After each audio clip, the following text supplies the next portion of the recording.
lokaci ya kai ɗan uwana.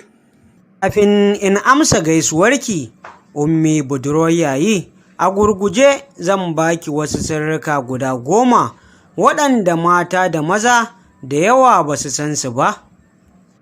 Shi yasa kullum nake farin ciki idan na ganka.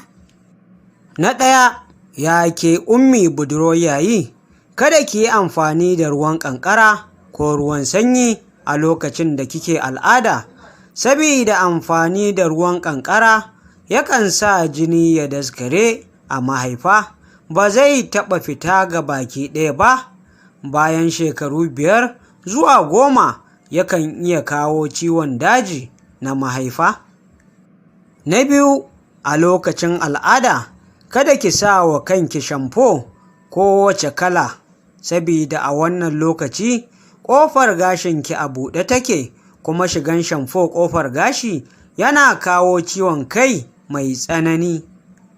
Na uku, a lokacin al'ada kada ki ci gurji kokomba, sabida akwai sinadarai a jikinta wanda zai hana jinin ya fita ga baki ɗaya, wanda daga ƙarshe zai iya kawo ciwon daji na mahaifa.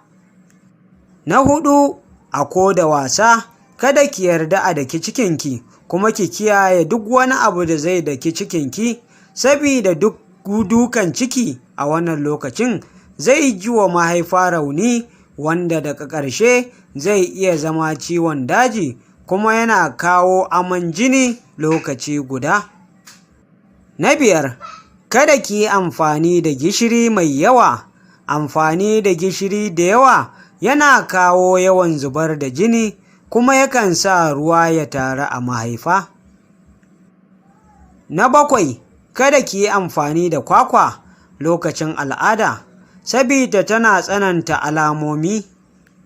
Na 8, kada ki yi amfani da barasa lokacin al'ada, duk da bincike ya nuna tana rage raɗaɗi a lokacin al'ada, to akwai matsaloli da yawa da zai iya kawowa mace amfani da shi a lokacin al'ada.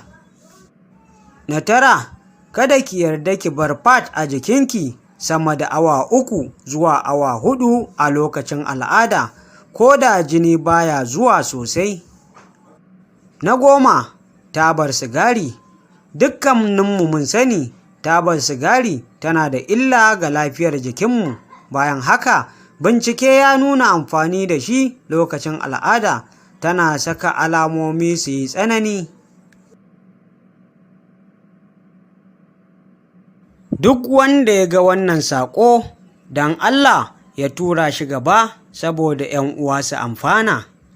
Wannan shiri yana zuwa muku ne daga shafin Matan Zamani na 1 a duniyar YouTube.